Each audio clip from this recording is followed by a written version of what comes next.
আসসালামু আলাইকুম everyone, welcome back to my channel. এটা অফিসিয়ালি আমার ফার্স্ট ভিডিও হলেও টেকনিক্যালি এটা আমার সেকেন্ড ভিডিও, কারণ 1.5 বছর আগে আমি এই ভিডিওটা আপলোড করি আমার গাছন ইউনিভার্সিটি সম্পর্কে। রিসেন্টলি অনেক ভাইয়া এবং আপুরা আমার সেই ভিডিওটা দেখেন এবং আমাকে গাছন ইউনিভার্সিটি সম্পর্কে অনেক ধরনের কোয়েশ্চেন করেছেন সোশ্যাল মিডিয়ার মাধ্যমে। সো সেখান থেকেই 10টা কোয়েশ্চেন যেগুলো জানা আপনাদের জন্য খুবই জরুরি, সেই কোয়েশ্চেনগুলোর অ্যান্সার নিয়ে আজকে আমার এই video. So let's get started. So first question হচ্ছে যে গাছন ইউনিভার্সিটি কেমন?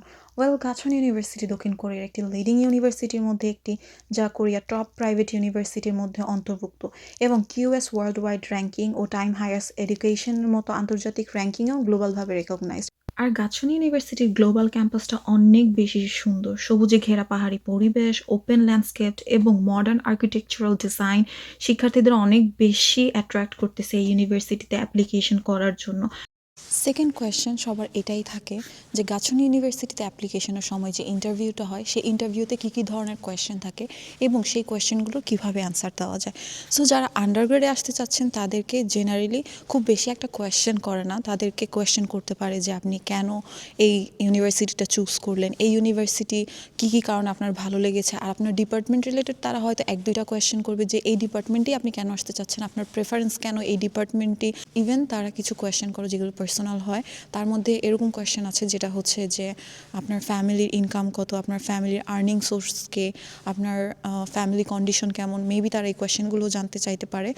আরেকটা ইম্পর্টেন্ট কোয়েশ্চেন যেটা তারা জিজ্ঞাসা করেই থাকে যে গাছনের সাথে সাথে আপনি আর কয়েকটা ইউনিভার্সিটি কোরিয়াতে অ্যাপ্লাই করেছেন এবং সেই ইউনিভার্সিটির রেজাল্টগুলো কী ছিল, আর সেগুলো যদি আপনি অ্যাপ্লিকেশন করার পর চান্স পেয়েও থাকেন গাছন আপনি কেন চুজ করলেন।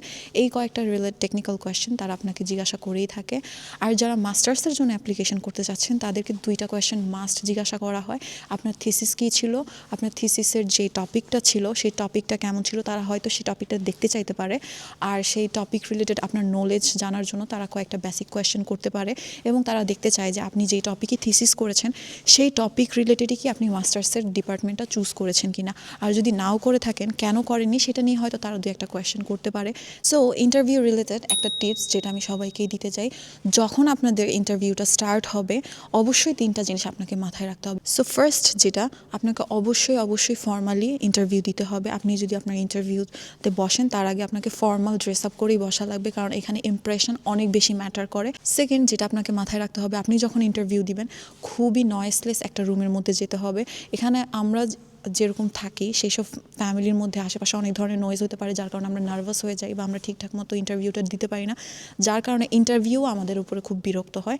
সো এই জিনিসটা মাথায় রেখে আপনার সবসময় একটা নয়েজলেস রুমে যেয়েই বসতে হবে। 3, আপনার অবশ্যই ভালো স্পিড ইন্টারনেট নিয়েই ইন্টারভিউতে বসা লাগবে। অনেক কেসেস আছে যেখানে স্টুডেন্টরা ইন্টারভিউর জন্য বসে এবং ইন্টারভিউর মাঝখানেই সাডেন ইন্টারনেট ডিসকানেক্টেড হয়ে যায় এবং এই কারণে অনেক প্রফেসররাই তাদেরকে সেকেন্ড ইন্টারভিউর চান্সেস দেয় না, যেটা আপনার স্কলারশিপ এবং আপনার অ্যাপ্লিকেশনের জন্য অনেক বাজে একটা এফেক্ট পড়তে পারে। থার্ড যে কোয়েশ্চেনটা থাকে সেটা হচ্ছে সপ্তাহে কয়দিন ক্লাস হয়। আন্ডারগ্রেডের স্টুডেন্টদের জন্য সপ্তাহে 5 দিন ক্লাস হয়, এটা হওয়াটাই খুবই স্বাভাবিক, কারণ আন্ডারগ্রেডে কোর্সগুলো খুবই বেশি থাকে। সো আপনি শনিবার আর রবিবার বাদে সোম থেকে শুক্রবার পর্যন্ত 5 দিনই ক্লাস অ্যাটেন্ড করতে হয়। আর মাস্টার স্টুডেন্টদের জন্য এই ক্লাসটা থাকে রেয়ারলি 2 দিন। আপনি সপ্তাহের যে উইকডেজগুলো থাকে সেখান থেকে যে কোনো 2 দিন ক্লাসগুলো চুজ করতে পারবেন আপনার accordingly, R Shani Rabi অলওয়েজই of থাকে। ওকে, সো এই একটা কোয়েশ্চেন অনেকেই আমাকে করে থাকেন যে গাছন ইউনিভার্সিটির ক্লাসগুলো কি খুব বেশি ডিফিকাল্ট। উত্তর হচ্ছে যে না, আমি যেহেতু মাস্টার্সে এখানে কোর্সগুলো করেছি সেক্ষেত্রে মাস্টার্সের ক্লাসগুলো আমার কাছে খুব বেশি ডিফিকাল্ট মনে হয়নি। এখানে অ্যাটেন্ডেন্সটা অনেক বেশি ম্যাটার করে। সো আপনার যদি প্রপার অ্যাটেন্ডেন্স থাকে ক্লাসগুলোর মধ্যে এবং আপনি যদি ক্লাসগুলোতে অ্যাক্টিভ থাকেন সেক্ষেত্রে এখানের প্রফেসর একটা ভালো গ্রেডিং দিয়ে থাকে। Even in the under graduate as well, আপনারা যদি অ্যাটেন্টিভ থাকেন যে ক্লাসের টাস্কগুলো দিয়ে থাকে সেগুলো যদি দিয়ে দেয় আপনি একটা ভালো গ্রেডস নিয়ে ইউনিভার্সিটি থেকে বের হতে পারবেন। 5 নম্বর কোয়েশ্চেনটা হলো, যদি আপনার IELTS এর রেজাল্ট 5.5 থেকে 6 হয় সেক্ষেত্রে আপনি কোরিয়ার ইউনিভার্সিটিগুলোতে অ্যাপ্লাই করতে পারবেন কিনা।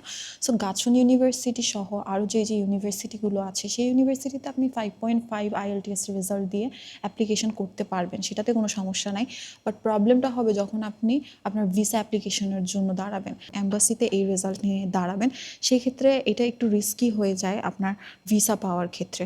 সো এটা সেফ জোন যে আপনি 6 নিয়ে অ্যাম্বাসিতে দাঁড়ান আপনার যদি IELTS রেজাল্ট রেজাল্ট 6 থাকে, সেই ক্ষেত্রে আপনি এম্বাসিতে দাঁড়াতে পারবেন এবং আপনার ভিসা রিজেক্ট হওয়ার রিস্ক অনেক গুণ কমে আসে। এখানে অ্যাডিশনাল আরও একটা জিনিস, আপনার IELTS রেজাল্ট যত ভালো হবে আপনি তত ভালো স্কলারশিপ এখানে পাবেন। ইভেন এটা গাছন ইউনিভার্সিটি হোক, আরও আদার্স ইউনিভার্সিটিগুলো হোক, আপনার IELTS রেজাল্টের উপরও আপনার একটা স্কলারশিপ ডিপেন্ড করে।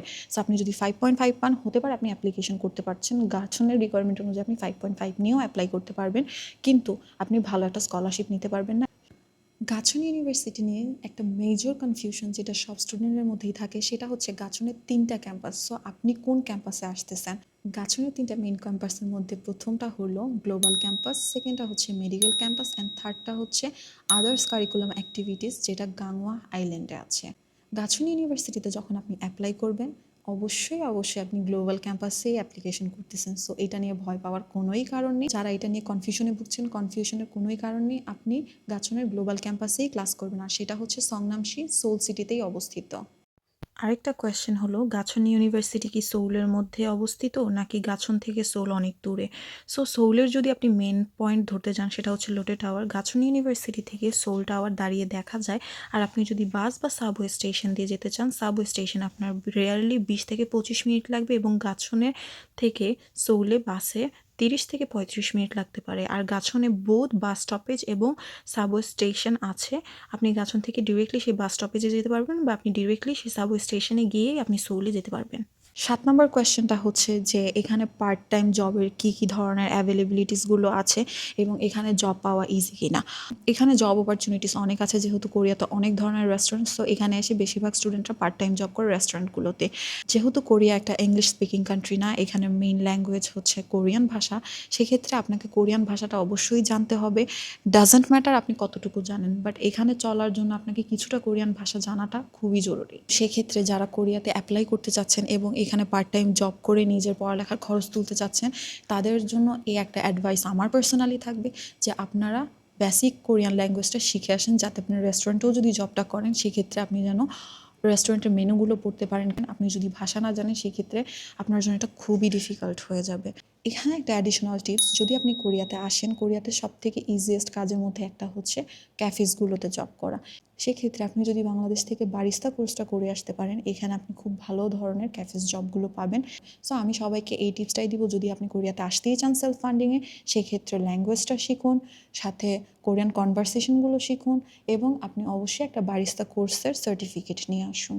সো আরেকটা কোয়েশ্চেন যেটা সবাই জিজ্ঞাসা করে থাকেন, এখানে ল্যাঙ্গুয়েজ ব্যারিয়ারটা কেমন বা এখানের মানুষজন কেমন? যেহেতু আমি প্রথমেই আপনাদেরকে বলেছি যে কোরিয়া একটা ইংলিশ স্পিকিং কান্ট্রি না, এখানের মেইন ল্যাঙ্গুয়েজ হচ্ছে কোরিয়ান ল্যাঙ্গুয়েজ। সেক্ষেত্রে আপনার যেখানেই যান আউটসাইড অফ দ্য ইউনিভার্সিটি, আপনাকে কোরিয়ান ভাষাটাই ইউজ করতে হবে, কারণ এখানে যারা লোকালস তারা বেসিক্যালি কোরিয়ান ভাষাটা ইউজ করে থাকে। সো বেসিক যে কনভারসেশনগুলো বা ম্যাপগুলো পড়ার জন্য, বা আপনি কোথাও একটা দোকানে গিয়ে কিছু একটা কিনতেছেন, বা আপনি রোড সাইড থেকে কিছু একটা কিনতেছেন, এই যে বেসিক জিনিসগুলো যেগুলো আপনার নিত্যদিনের দরকার পড়ে, সেই জিনিসগুলোর জন্য হলেও আপনাকে বেসিক কোরিয়ানটা অবশ্যই শিখে আসতে হবে। আরেকটা কোয়েশ্চেন, যে গাছন ইউনিভার্সিটির আফটার গ্র্যাজুয়েট জব অ্যাভেলেবিলিটিগুলো কেমন? যেহেতু গাছন ইউনিভার্সিটি কোরিয়ার টপ 30টা ইউনিভার্সিটির মধ্যে একটি, সেক্ষেত্রে আপনি যদি এই ইউনিভার্সিটি থেকে গ্র্যাজুয়েশন কমপ্লিট করেন, আপনি অনেক ধরনের কোম্পানিগুলোতেই অ্যাপ্লাই করতে পারবেন। কিন্তু মোস্ট অফ দ্য কেসেস কোম্পানিগুলো আপনাকে গ্র্যাজুয়েশনের পাশাপাশি এটাও রিকোয়ারমেন্ট করে যে আপনাকে কোরিয়ান লেভেল 3 কমপ্লিট করতে হবে। আর কোরিয়ান লেভেল 3 কমপ্লিট না করা থাকলে মোস্ট অফ দ্য কোম্পানিগুলোতেই আপনি অ্যাপ্লাই করতে পারবেন না। সেক্ষেত্রে মাস্টার্স এবং আন্ডারগ্রেডের কোর্সগুলো করার সময় আপনাকে অবশ্যই কোরিয়ান ক্লাসগুলোও কমপ্লিট করে ফেলতে হবে। তখন আপনি গ্র্যাজুয়েশনের পর আপনার লেভেল 3ও কমপ্লিট করে ফেলতে পারবেন, এবং আপনি আপনার পছন্দের কোম্পানিগুলোতেও অ্যাপ্লিকেশন করতে পারবেন। আরেকটা কোয়েশ্চেন ছিল যে আপনি কোরিয়ার ইউনিভার্সিটিগুলোতে কেমন ধরনের স্কলারশিপ পেতে পারেন। গাছন ইউনিভার্সিটি সহ বিভিন্ন ইউনিভার্সিটিগুলো আপনাকে আপনার অ্যাক্টিভিটিসগুলোর হিসাব অনুযায়ী একটা পার্সেন্টেজ স্কলারশিপ দিয়ে থাকে। ফর এক্সাম্পল, আপনি যদি IELTS একটা ভালো রেজাল্ট করেন, সেক্ষেত্রে আপনি একটা পার্সেন্টেজ স্কলারশিপ পাবেন। আপনি যদি কোরিয়ান লেভেল ল্যাঙ্গুয়েজগুলো কমপ্লিট করে থাকেন, সেই ক্ষেত্রে আপনি একটা স্কলারশিপ পেতে পারেন। ফরেন স্টুডেন্ট হিসেবে আপনাকে একটা একটা স্কলারশিপ দিবে, আপনার আদার্স এক্সট্রা কারিকুলাম অ্যাক্টিভিটিসের কারণে আপনি এক ধরনের স্কলারশিপ পাবেন।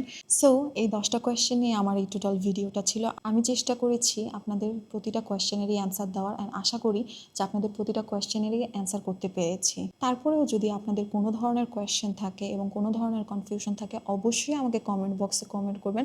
আমি চেষ্টা করব আপনাদের সেই কোয়েশ্চেনগুলোর অ্যান্সার করা। আর আমার ভিডিওটি যদি আপনাদের কাছে হেল্পফুল লেগে থাকে, অবশ্যই like, comment and subscribe to my channel. ভালো থাকবেন, সুস্থ থাকবেন। আল্লাহ হাফেজ।